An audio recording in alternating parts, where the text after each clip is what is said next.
Что должен знать каждый покерист? Комбинации, позиции, базовые правила – это, конечно, фундамент, но его недостаточно, чтобы показывать хорошие результаты. Сегодня мы поговорим о 10 действительно важных вещах. Покерные каноны и аксиомы, без знания которых нельзя стать успешным регуляром. С вами Академия покера. Подпишитесь на канал, чтобы первыми смотреть наши новые видео. Банкролл менеджмент.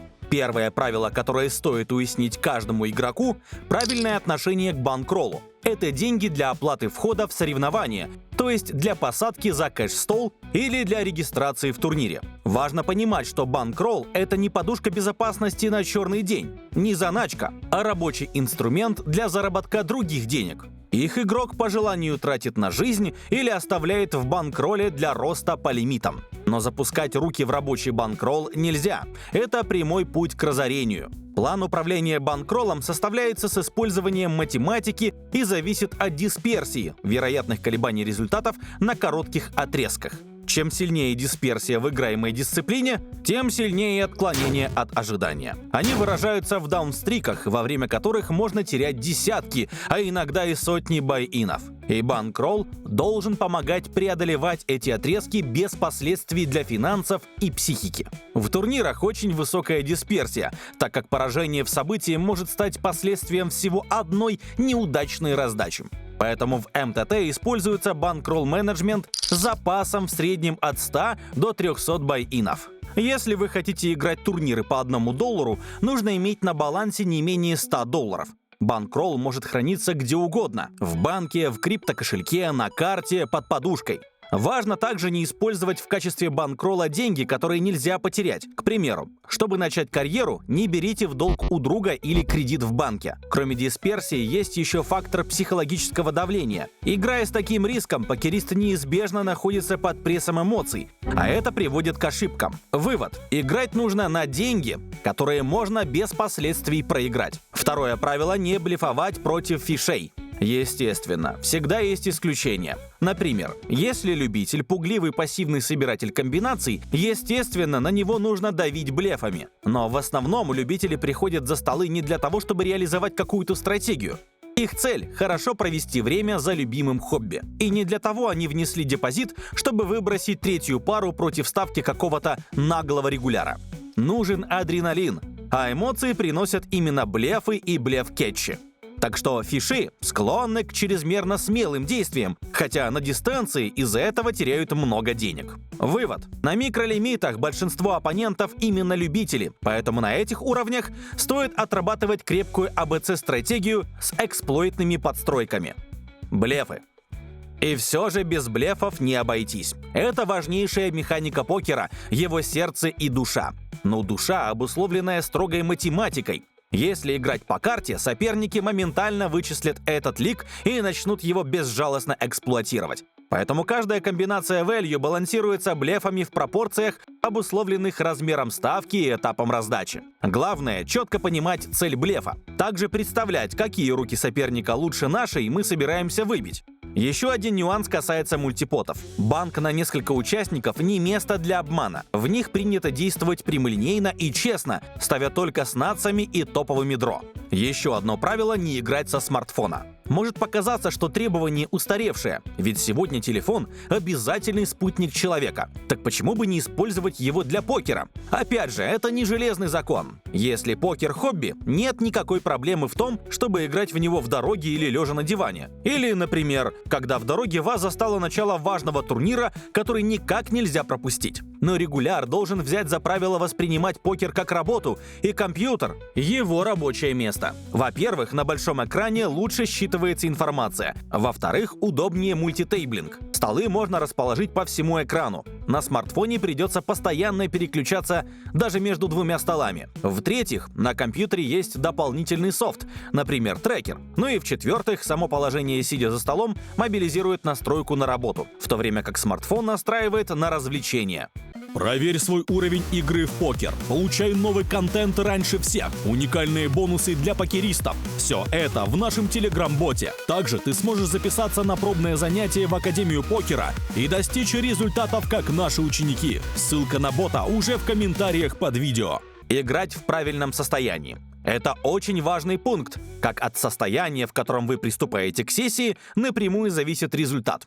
Усталость, сонливость, раздражение – это плохие факторы для покера. Особенно при затяжных соревнованиях, например, в МТТ. Если турнир продлится всю ночь, а утром вам на работу, не стоит в нем даже регистрироваться. Лучше заранее составить турнирную сетку с учетом свободного времени и придерживаться расписания. Понятно, что пока вы работаете на другой работе, организовывать процесс сложно.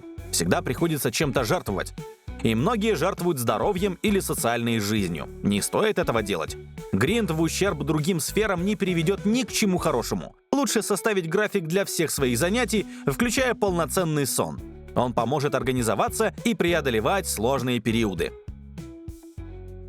Покер — это игра, а деньги — это инструмент для игры. Чтобы лучше понять идею, представим футболиста, который боится бить по мячу, чтобы не повредить инструменты, собственно, мяч и бутсы. Или пилота болида Формулы-1, который аккуратно проезжает трассу на 60 км в час, вместо того, чтобы использовать колоссальные мощности своего четырехколесного инструмента. Ставки и рейзы, в том числе в блеф, это естественные механики покера, реализуемые именно с помощью инструмента – денег. Нужно быть готовым к тому, чтобы потерять вложенные фишки. Это так же естественно, как и получать их в выигранных раздачах. А страх обычно появляется, когда сумма возможного проигрыша достаточно велика для покериста. Это значит, что он играет не по банкроллу. Результат в покере складывается из небольшой разницы между победами и поражениями. Нужно действовать хладнокровно и осознанно. Если ставка имеет высокое ожидание, она должна быть сделана. И даже в случае проигрыша после кулера или бэтбита спокойно продолжайте сессию. Самодисциплина. В продолжение предыдущего пункта поговорим об отношении к поражениям. Покер – игра вероятностей. Пока у соперника есть хоть один аут на доезд в нац против нашего монстра, он периодически будет его ловить. Это бывает очень обидно и болезненно, но совершенно неизбежно. Важно настроиться на правильное отношение к таким ситуациям. Самый действенный вариант – теоретическая подготовка. Чем лучше игрок понимает математику вероятностей, тем проще ему переносить бэтбиты. Но этого обычно мало. Многое зависит от психологической устойчивости, а ее можно и нужно развивать. Начать можно с книги «Игры разума» Джареда Тендлера. Часто опытные профи работают с индивидуальными психологами, профиль которых – спортсмены. Мнение окружающих. В США покер — это часть культуры, в рамках которых он давно воспринимается как игра мастерства, хитрости и интеллекта. В странах СНГ до сих пор ощущаются последствия менталитета, осуждающего любые способы добычи так называемых легких денег. Обыватель, естественно, не знает, что в покере деньги совсем не легкие, как и не понимает, что покер не имеет ничего общего с дисциплинами казино, где участник изначально играет с минусовым ожиданием. Обычный человек склонен думать, что покер из тех занятий, из которых можно лишиться совести, квартиры и семьи. А между прочим, с прошлого года покер официально вошел в число интеллектуальных видов спорта наравне с шахматами. То есть спортивная федерация признала, что мастерство в этой игре важнее, чем удача. Поэтому правильный подход – спокойно объяснить собеседнику суть покера и привести примеры успешных регуляров, которые слишком часто выигрывают, чтобы это было случайностью. Если человек не способен менять мнение даже после веских аргументов, не стоит на него давить. Проще отказаться от обсуждения покера, перейдя на другие темы. Самодисциплина. Этот пункт относится не к математике, а к психологии. И это очень распространенная проблема среди регуляров. Причем некоторые при этом показывают неплохие результаты. Только вот могли бы показывать еще лучше. Как мы уже выяснили, покер — это спорт. Как условный футбол, он бывает разного уровня. Кто-то поигрывает за дворовую команду на интерес, а кто-то проводит сотни часов в месяц в тренажерном зале и на тренировочном поле. При этом имеет здоровое питание и полноценный сон, чтобы добиться совершенства и блистать в топовых чемпионатах. Покер сложен в том числе тем, что игрок является сам себе начальником, а отпроситься у себя самого куда проще, чем у реального босса. Подсознание человека всегда работает на то, чтобы отказаться от работы, и умение это преодолевать крайне важно. Многие покеристы практикуют духовные практики и медитации, чтобы повысить осознанность всех своих дел. Можно обойтись и без таких методов. Важно правильно воспринимать свою работу и организовывать свое время, избегая лишних занятий. Покер — игра дистанции. Эта аксиома повторяется так часто, что многие просто привыкли пропускать ее мимо ушей. И очень зря. Правильное восприятие результатов напрямую зависит от того, как игрок понимает математическую суть карточных дисциплин. А суть в том, что вин-рейт или ROI, главные показатели регуляров в кэше или МТТ, это небольшие значения, отражающие преимущество игрока над полем. И это преимущество совсем небольшое, как и все подобные показатели в покере. Например, перевес одного диапазона над другим на конкретном флопе редко превышает 55%. То есть в основном профит складывается из реализации этих 5%, и вин-рейт в 5 ББ на 100 рук – это показатель на дистанции.